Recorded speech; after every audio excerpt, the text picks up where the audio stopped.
Assalamualaikum warahmatullahi wabarakatuh. Kami dari kelompok 5 dengan mata kuliah Komunikasi Kewarganegaraan. Di sini kami akan memperkenalkan terlebih dahulu. Oke, selamat menyaksikan. Oke, Assalamualaikum warahmatullahi wabarakatuh. Di sini hari ini kita lagi sama siapa nih Bang? Boleh kenalin nggak Bang? Oke, kenalin, nama saya Periasa, mahasiswa PPKN angkatan 24. Nama aku Alvia, biasa kalian panggil Via aja. Nama saya Adolf Stanley Jarangga Tumegol.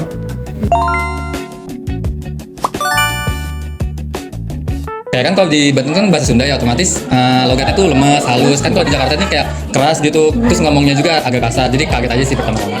Kayak tentu aja ada ya, kalau aku kan daerahnya dari Jawa Tengah, jadi biasanya tuh bahasanya lebih halus gitu. Kalau di sini kan banyak campuran, kebanyakan juga orang Betawi, orang Medan gitu kan, dari seberang. Nah itu bahasanya mereka biasanya cenderung nadanya agak keras. Jadi aku kadang ngira kayak, oh mereka ini ngebentak atau emang nadanya kayak gitu. Jadi aku harus pahamin gimana sih cara mereka ngomong ke orang lain. Memang sangat jauh, budaya sangat jauh. Kita tahu di Papua sendiri terdapat 250 suku dengan 400 bahasa.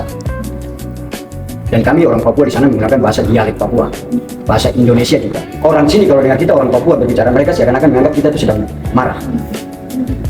Dan sedang marah karena omongan kita tuh dengan muka kita tuh berbicara santai dengan serius sama. Oke, karena kan pertama di Banten itu kan masih daerah perkampungan, jadi suasananya aman, tentram, terus nggak terlalu berisik. Kalau di Jakarta tuh kayak panas, terus juga macet, terus banyak juga kayak tetangga-tetangga yang ribet gitu, kayak ngurus-ngurusin hidup orang gitu. Kecampur gitu ya? Iya, kecampur gitu di sini. Kalau tantangannya sih mungkin mahamin karakter orang, karena ini dunia kampus, jadi kita harus tahu karakter masing-masing setiap orang ini. Kita harus ngomong sama dia kayak gimana, terus ngadepin egonya dia kayak gimana gitu. Tantangan terbesar sampai di sini, saya sampai di Jakarta. Dan jadi pertanyaan, apakah saya bisa hidup di Jakarta? Dulunya saya ingin di Jakarta, ingin banget di Jakarta. Tapi ada bahasa yang di Papua juga yang mengatakan bahwa kamu di Jakarta keras.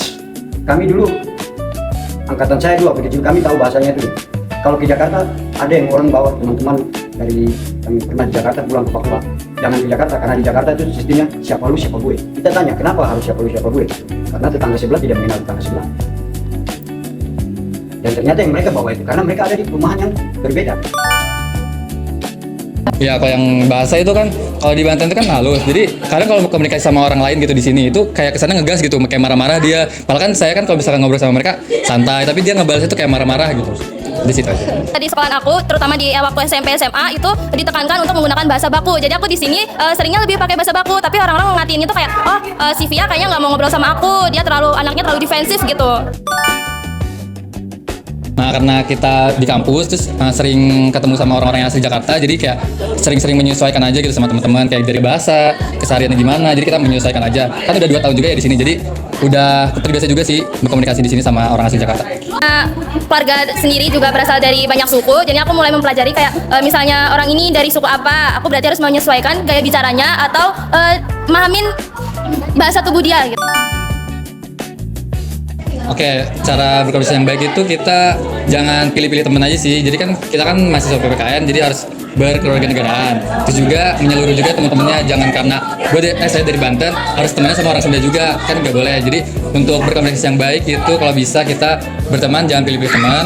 Terus juga jangan membeda-bedakan budaya karena kita masih satu kewarganegaraan. Dari kita dulu, jadi kalau misalnya kitanya sendiri nggak pede, gimana kita mau komunikasi ke orang lain? Jadi intinya ke kita sendiri dulu. Terus kalau misalnya jangan nganggap atau punya mindset kalau kita itu nggak dianggap sama orang di sekitar kita, tapi abain aja kayak ya udah ini daerah aku gitu, anggap aja gitu. Nah kalau gitu kalian baru bisa komunikasi nih sama orang lain. Jadi kalian bisa pahamin gimana perasaan mereka, terus bahasa tubuh mereka kayak gimana, terus harus ngejawab atau komunikasinya tuh lebih baik gitu.